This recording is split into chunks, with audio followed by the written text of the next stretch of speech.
So check it. I've been raving about how Superhero X have crafted one of the best superhero worlds I've seen in a long ass time. Like, it's shitting on everything right now, but the season isn't over. So before I make an entire video on that and its comparison to these other worlds, I have to first dive into each of these characters individually, and I'm mainly going to be talking about the top 10 heroes. So in my last two videos, I broke down Ling Ling the Commoner, his Zero to Hero story and road to top 10, and as well as Lucky Cyan, her backstory, everything that went on with her and how she became the number 7 ranked hero. We're going to be going through everybody and their role, their paths, their motivations, desires of what led them to the point that they're at of these top 10 heroes, their goals going forward. And we're also going to be talking about the sets of foreshadowing connection between these characters that has been loosely hinted at throughout each of their stories, and how those things could possibly come back full circle by the end of season 1, maybe even a season 2. So in this video, of course, we're talking about Yang Chen and his journey of revenge, retribution, and becoming the new ESO. So let's go ahead and get into it. If you guys enjoy, feel free to leave a like, comment, subscribe, but let's do it.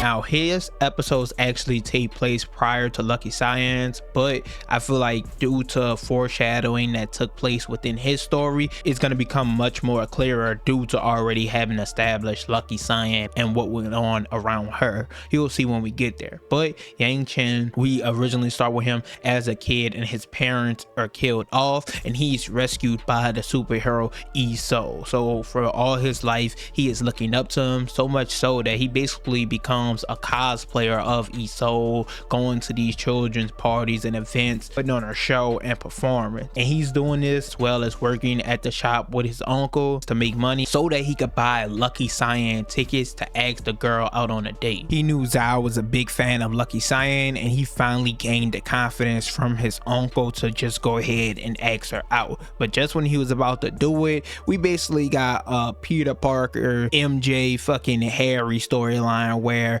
Mr. Perfect walks in the room where he has all these plans and goals for the future. He's rich, he's being productive in the superhero world. So Yang, of course, felt like he couldn't compete, and it makes more sense for Chang to be with Zhao. He didn't end up asking her out. He goes and does these ESO performances, and within it, these crowd of children, one of them in particular, doesn't like his performance, doesn't like his suit. It's old, it's out of style, he's not doing things the right way. He's another huge ESO fan, and upon meeting him after the event is over, this turns out to be Zhao's little brother. Now Zhao comes to him not knowing that this is Yang under the mask and asking him to be friends with her little brother because she's worried about him, and ESO is someone he's really into. So he decides to do this. Of course, she hires him for the job, and him and the little brother get closer. Now with this, the little brother teaches him how to become basically a better ESO, and throughout this he also realizes who Yang really is, that he likes his sister, so he decides to keep that a secret for him. Now as the story continues, Yang decides to enter this annual ESO costume competition where the winner will be able to meet and do a performance with the real ESO, and once again with the little brother helping him, they decide if he wins, he's gonna bring him to the big performance and everything that goes down. Zhao and the little brother show up to root for Yang. Of course, she still doesn't know it's him at this point, but he decides that if he wins, then he'll finally decide to tell her. He'll ask her on a date, he'll tell her true feelings and everything like that. Unfortunately for him, he does not make it through the competition, and he believes Chang, who is one of the judges, possibly didn't let him through or had something to do with him not making it. So when he's leaving and he's disappointed and he sees Zhao and her little brother, he attempts to go talk to them, but with Chang showing up, he decides against it, being embarrassed and disappointed about not winning the competition. But Zhao's little brother, of course, finds him, letting him know that if he ever truly wants to be a hero or someone worthy way of even dating his sister or anything like that. He can't just soak in his misfortune and his losses. He has to want for more and better. Now during this, Zhao's little brother ends up getting kidnapped, taken by two guys that works for Yang's Uncle Rock. They were delivery truck drivers, and it turns out someone came and got them and offered them a lot of money if they were to kidnap this little kid. So of course they went to go do it. Someone set this whole plan in motion in action, and Yang didn't think twice before hopping on a bike and chasing after them. Now he's doing this on a fucking bike, there in a van and car or whatever, and he's hawking them down. They eventually lose him at one point, but he takes a shortcut and dives off a bridge, landing onto the car, not thinking twice, doing whatever it takes to save Zhao's little brother. He of course gets them back and they try to run off, but they get into a big brawl and fight where the guys are just beating the shit out of him. Like there's nothing he could do about it. But it's in this moment that the trust value of this world starts to show, when Zhao's little brother talks about how much he believes in Yang and what he's able to do, and he finally gets just 1 point of trust value, and that's enough to take on these two goons, get the power of ESO. With this new ability, he's able to fight back, take them out, and save Zhao's little brother. And with this, later on, making sure they're safe, going to the hospital, Zhao runs into him and he's about to take off his mask, and once again Chang shows up. And in this moment he decides against it, but Chang says he's not here for Zhao, he's here for Yang. He knew who he was the whole time, and he reveals himself to Zhao, her not even realizing that Yang was the one with her little brother that she had all these conversations with the entire time. Following this reveal, going into the next episode, Chang was looking for Yang because the video of him saving Carmelo has been making its rounds on social media, and people are starting to look at him as the new ESO. He's younger, more charismatic, more fun, and because of this, the real ESO's trust value and points are diminishing while Yang's is rapidly rising. And Chang, he wanted to start his own agency anyway, so with his father's money he got him to buy him a shop, a little hideout for them, and Yang was gonna be his first client, so they was gonna work on new gear, equipment to make him the next big hero. So Yang begins set off stopping crime, robberies, and become more and more noticed on the news and social media, and this is constantly once again boosting his popularity. Now this gets back to the old ESO, who is still kind of a mystery up to this point, but we are revealed that he only has one arm, and he doesn't really seem concerned or interested in Yang and the world coining him the new ESO. But we know how this business of heroes are with their managers and with the fans and supporters. You really don't have as much control and say. So as Yang is getting more popular, they're on a collision course to one another, to where there can only be one ESO, and his manager is stirring the pot already. Take out Yang right away for trying to steal the likeness of ESO and using that to gain credibility and powers. So he sets a plan in motion to slander and smear Yang's credibility and reputation by bailing the two kidnappers out of jail that took Carmelo, that Yang went and saved them from, also the ones that used to work for his Uncle Rock, and telling them basically to say the whole thing was a stunt set up by Yang so that he could gain all this power and control and everything like that, that it all was a PR stunt, that none of it was actually real. And with that, people will turn away from Yang unless he goes out and make a public statement that he isn't the real ESO, basically losing all his trust value and the real ESO gaining it all back. Now fortunately for Yang, Chang and Zhao was on his side, and they were easily able to debunk these accusations made by ESO's manager, saying that one, Yang never tried to use the real ESO's influence or prominence to grow his own fame, that's what the fans decided. As once again, in this world, the fans, the people, it's what they want. They have all the real power and control. So his rise to the position of becoming the new ESO, all this prestige is coming from the fans, and they have no choice but to accept that. But also Chang was able to find footage of the two robbers talking about this kidnapping, getting the phone call, and setting the whole thing in motion. And on top of that, the Eye of Truth guy that Nice or Ling Ling fought in his arc, he was easily able to see and prove that there was no way Yang, a poor broke high school student, was able to do and set all this plan in motion, make these encrypted calls and everything like that, he was able to remain the new Iso and keep all his influence and notoriety. Yang exits the Herald Tower to a standing ovation, everyone screaming, chanting, the new Iso. Basically, he's here to stay. And with this, Chang, he's excited. He goes back to their workshop and he finishes off the new Iso suit. He decides to call Zhao and Yang and tell him to meet him there. He wants to show it off. It's pouring raining. The bus is taking forever, so they decide to run there instead. Upon arriving to the workshop, Chang puts on the Iso helmet. He's trying it out, making sure everything works, and someone knocks on the garage, and when he goes to open it, it's one of the robbers who kidnapped Zhao's little brother, and he pulls out a gun thinking it's possibly Yang, and he shoots Chang. Now with this, Zhao and Yang are running and seeing this happen live in action, and Yang tries to use his power to get there and save Chang in time, but he's not fast enough. Even with obtaining this new Iso power and ability, he couldn't make it to save his friend. And we open into the next episode at Chang's funeral. Now Yang immediately, he's trying to get it back in blood. He knows that it was one of the robbers, one of the drivers who used to work for his uncle that took out Chang. So he goes to Chang's father at the funeral asking for his help and assistance, and he says he knows it was him, but someone more powerful behind the scenes had to be pulling the strings, orchestrating the entire thing. And he reasonably assumes that the old Iso possibly had something to do with it, due to the fact that his manager and all of them just tried to defame him, lie on him, and take everything away from him. So he thinks the old Iso, the person who saved him when he was a kid, that he's corrupt and doesn't deserve to be a hero. Coming to this realization, he decides to challenge the old Iso to a fight. Winner takes all the trust value points, everything. A fight to the death, so that he could be the hero that he thinks society actually deserves. One who actually stands for justice at all times. Now this is where we get more insight on the old Iso, the real him, and he's what heroes are traditionally in other media, which is kind of unfortunate that Yang challenged him to this fight, because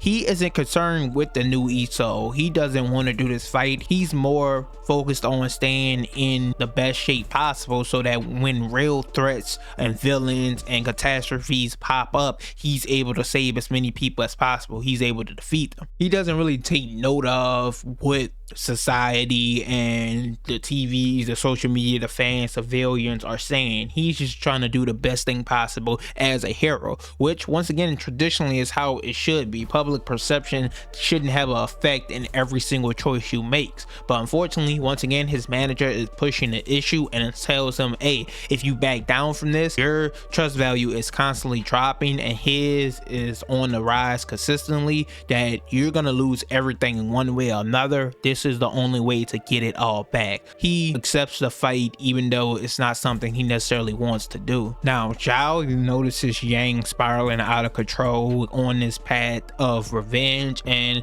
it's getting worse and worse. Now the day of this fight between the old Iso, the new Iso, is taking place on the same day as the Lucky Cyan concert, the one that Yang was supposed to ask Zhao out to, and the one that Chang got all three of them tickets to go to, but Yang lied to Zhao and said he didn't like Lucky Cyan because he didn't want to be a third wheel in what he felt like was the perfect match between them two. Those was taking place on the same night, and Yang, so focused on the fight, Zhao trying to get her mind off everything, decides to go to the Lucky Cyan concert by herself. Of course, this is the same concert that we seen in the Lucky Cyan episode where she finally became a singing hero, signed with the agency. She talked about Lou in her performance. This is that same exact concert. So the ultimate climax of Yang's chapter and story converges with Lucky Cyan's huge concert for finally being free, and it works perfectly, as we didn't see the overview of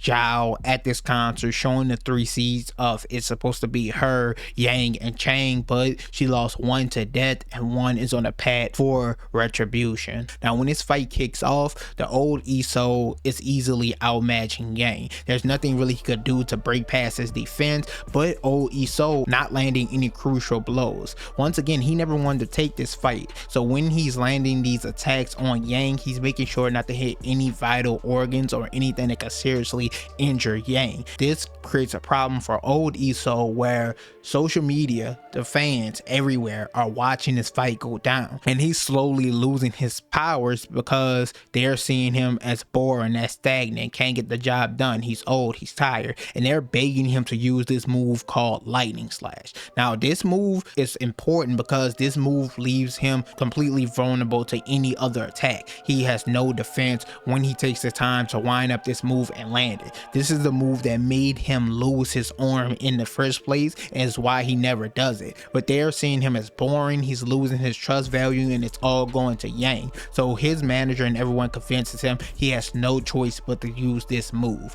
This is where everything that takes place in Yang's story converges all at once.